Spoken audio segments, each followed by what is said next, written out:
Next, we continue with flow sheeting. Right, flow sheeting.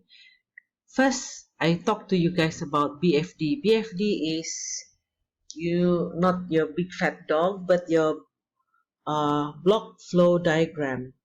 The block flow diagram is what we've been doing and what I've been trying to get you guys to put into your e-poster.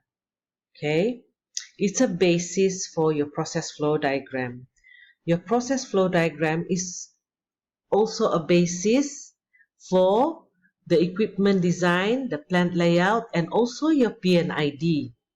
Your PNID is part of your, I can show you here, your milestone tree. Okay, PNID is part of flow sheeting, and the calculations for the flow sheeting can be done using commercial process simulation.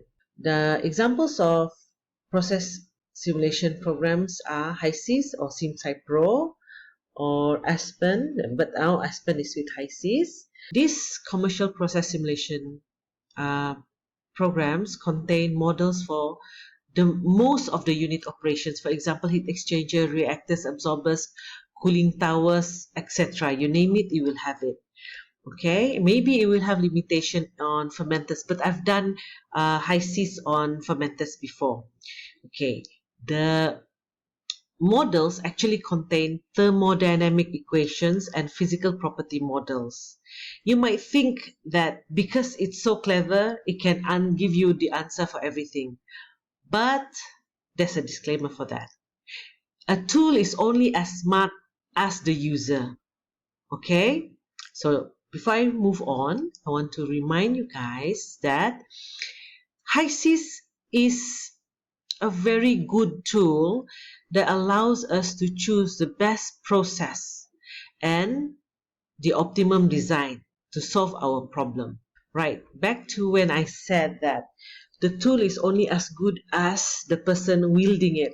Right, back to our mass balance. Coming back to our mass balance, I remember one of you guys asked me, can't we go directly to HiSys? Why do we need to do this tedious calculation? Yes, the calculation is tedious. A good understanding of material balance calculations is actually very important in process design. Okay, if you don't know how to do the material balance calculations, you cannot go into HiSys. I will repeat that again later. The manual calculation actually needs a lot of practice. I told you again and again that it's okay for the values to be wrong, but the flow of your calculations, the sample calculations, are you practicing? What can I do this? Are you practicing for calculations? Are you practicing units, good habits in units, decimal places, to name a few lah. Okay, I can't actually remember other things that I commented on your e-poster, but these are the things that I saw. And sample calculation, you've got to put that one in, and main equation, number your equation. Okay, so people like me can follow your calculations, and I can guide you to which is correct. Okay, so it's exhaustive, it's tiring, it's a drag. You guys malas buat. But I tell you, you guys are chemical engineers, and this is your job. Your job is to actually understand this calculation. If you cannot do this, it's very hard for you to find jobs in the future. As a chemical engineer lah. Any other job? Can bah. Okay. The important connection of this HiSys and the mass balance is here. Number one, if the fundamentals of material and energy balance are not properly understood, a lot of time and effort can be wasted in process simulation. A lot of you guys have jumped into HiSys eagerly and putting in values here and there, and then you realize that sometimes the process simulation doesn't turn out green. It turns out red or yellow. I think, was it yellow? Okay, so basically you wonder, what's wrong? What did I do wrong?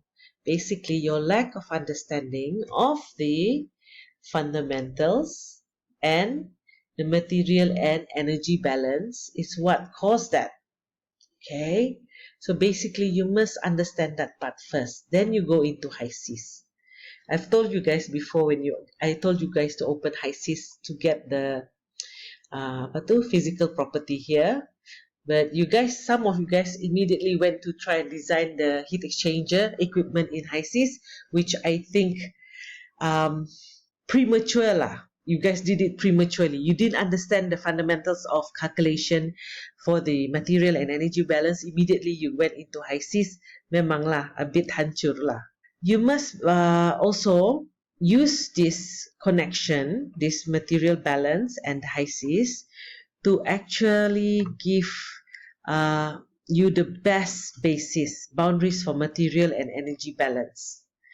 It's like feedback again, you know. It's the best basis and boundaries are for predicting yields, understanding recycle, understanding purge, understanding bypass. So basically, this is where the trial and error comes in. Okay, and then to check if your trial and error is correct or not, to check it or not, you do shorthand calculation. Shorthand calculation is what you do in mass balance. And your longhand calculations is when you use fundamentals to calculate your design.